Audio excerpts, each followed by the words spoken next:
Hello everybody and welcome to another chat with the Stormbound update.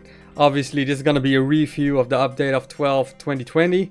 So we are already like 20 days in this update, and well, I haven't talked about it at when the update happened. But I find it interesting to look back at the event and what actually did happen, and especially the balance changes.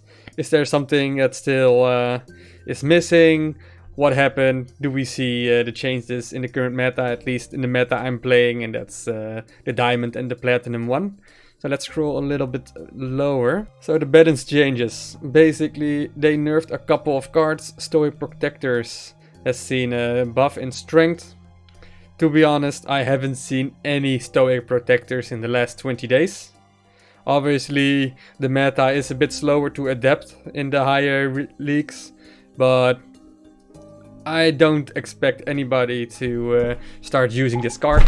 It's still, as you can see, it's 4 mana, 3 strength, up to 1 ability. Like, the ability is all fine and dandy.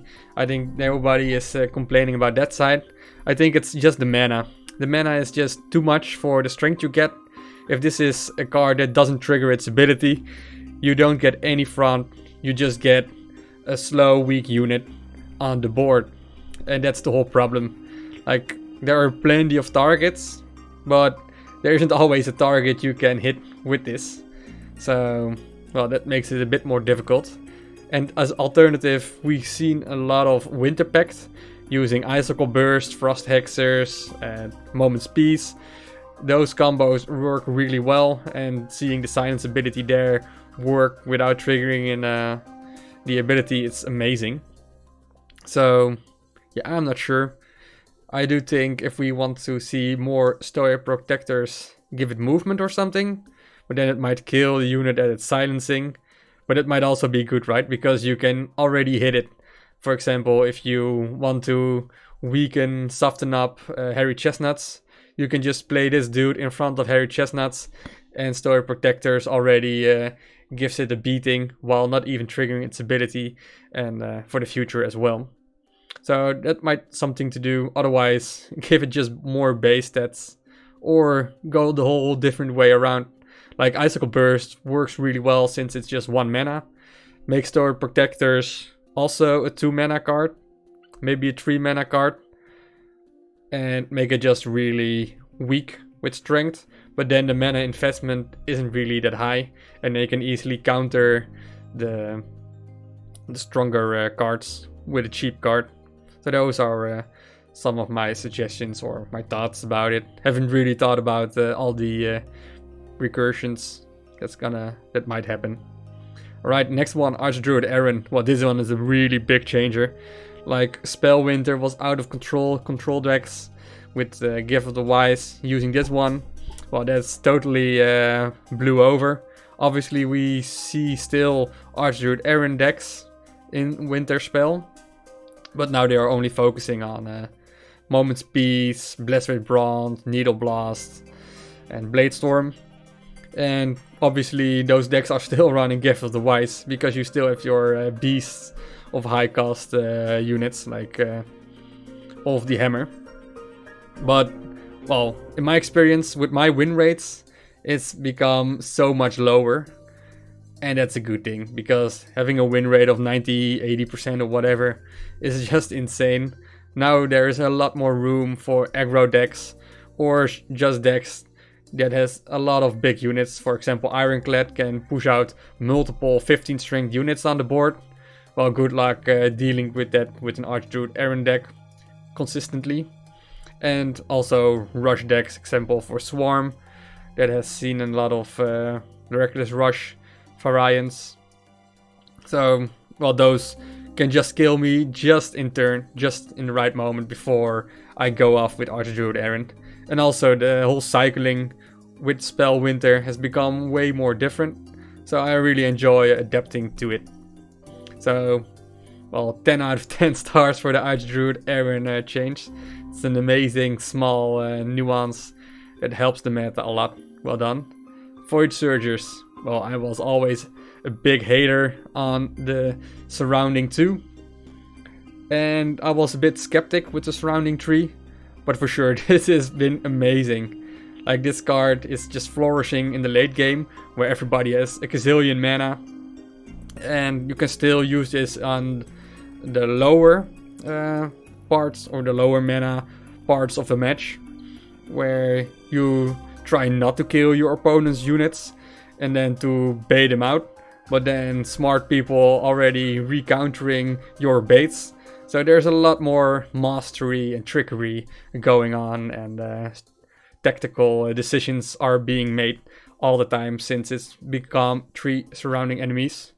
And well, in the later game, this card just becomes a beast again, since people will easily play 3 cards on their board because they have like 10 mana or whatever. And then this dude just helps out a lot in closing down the games, which is also good, I guess, because playing a match for 20 minutes is just meh. It's fun for a couple of times, right? But if you want to do your quest, if you have other things you want to do, you don't want to have games that ever last. So 10 out of 10 as well. And well, such a small thing, right?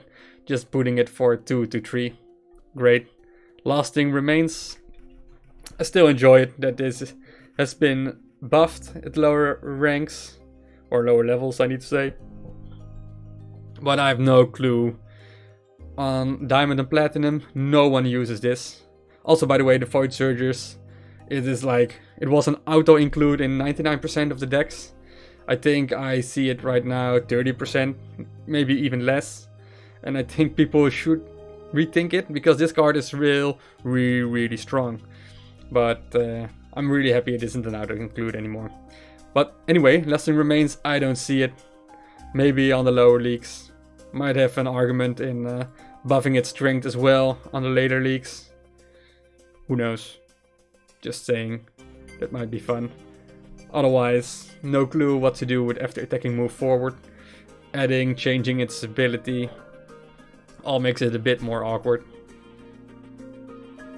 But let's see what they will do. Petrified Fossils has seen also a strength increase. And it now procs on equal and lower strength. Well, I have tried with it a little bit. And I still don't know how to use this card. Because I want to use, well, like Forgotten Souls is the card I really want to use for command. Well, this card is good if you have a quest. Since you can just flood the board with cheap cards, play this, and hopefully command a lot of your own units forward. So your quest is quickly done. Otherwise, I still don't see any matchup where this is useful.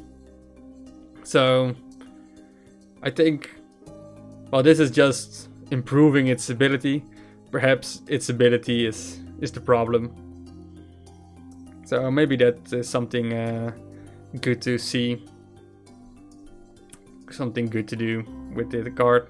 Like rethink its ability and try to fix it that way.